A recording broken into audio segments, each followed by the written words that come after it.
Welcome, fellow Saints, to the Holy of Holies. I'm Brandyn, and this is Cinema Saints. Today I want to talk about Captain Marvel. Captain Marvel is directed by Annette Boden and Ryan Fleck. They've given us It's Kind of a Funny Story, Mississippi Grind, and Half Nelson. This movie stars Brie Larson, Annette Bening, Samuel L. Jackson, and Ben Mendelsohn. This film follows Carol Danvers as she discovers who she is, what her purpose is, while all being caught in between this war between these two alien species. So before I give my thoughts on the film, I'd like to state just kind of my overall feelings towards the Marvel Cinematic Universe and Marvel movies, comic book movies in general. I'm not a huge fan.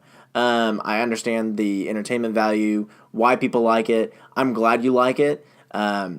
Be proud that you like it. I'm just a little more critical towards it, so a lot of what my review will be pretty critical. So just a heads up, and proceed with caution. So with that said, I didn't really have any hype going into this movie. I really enjoyed Brie Larson and almost all of her stuff.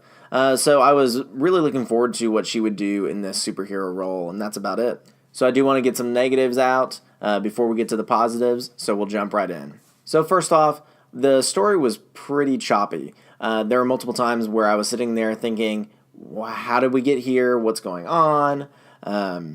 But it wasn't in a good way. Also, the whole plot line, the whole storyline behind the two alien species that are going at war was very poorly developed. It was really frustrating because all they gave us was that they were bad. And the way that the writers took that story arc, it didn't deserve. It needed more emphasis. It needed more motivation behind those characters, because it just fell flat and it didn't mean anything to me at the end. And so it was just really frustrating to see that. Alright, so when it comes to her powers, I have a hard time accepting how she got it. It really doesn't make sense. And then there's no other development when it comes to powers beyond what she has with her arms that we find out later in the movie that she has. And so when she just kind of does them, I am like, where did we know that she did that? What is coming into play here that makes her have those powers? And so it was just frustrating as an audience member trying to figure out this character and what powers she has when there's no development towards that. Another negative is when it comes to Captain Marvel's missing memories or visions or whatever. I feel like the directors maneuvered them in a way that didn't bring emotional connection to certain characters that needed it.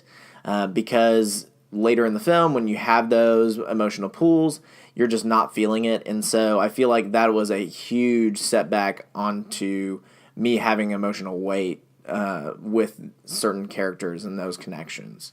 Now, I know when it comes to comic book movies, we're really in it for the action. We're really in it for the fights. And there's nothing really here. Now, it's not because there's no action in this film. There's somewhat of action sequences, I guess.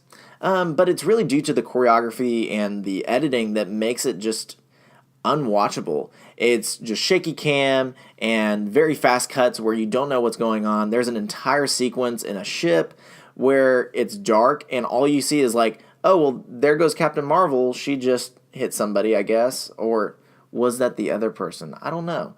And so there's a lot of that during that scene. And all the action sequences, they're all right, but there's nothing to write home about. And so I was just really frustrated with that. Now, another negative, and I know it's definitely a nitpick, I think that there is entirely too much 90s nostalgia happening in this movie. It's just slapping you over the face over and over and over again with Blockbuster, with Smashing Pumpkins, with Bush, with all this stuff.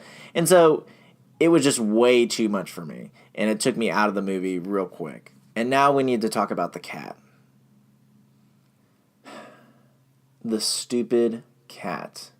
The amount of screen time that we get with this cat could have given us minutes, not seconds, minutes of development towards the story, towards characters, towards literally anything else we should have had in this movie. But we got a cat. A cat. I'm done. Well, I did promise some positives. This movie was fun. I did have a fun time with Brie Larson and Samuel L. Jackson. They had great chemistry together, and they were really hitting it off. And I really enjoyed that aspect of this movie. So I did enjoy the little like Easter eggs that come along with the story, so that you get to see the beginnings of the different pieces that come into play later in the MCU timeline. I mean, that was pretty fun to see kind of develop here. I also really enjoyed the aspects of female empowerment throughout this film. It was definitely reminded me of how Wonder Woman was and the impact that that had on our culture and everything, even though that Wonder Woman was definitely better.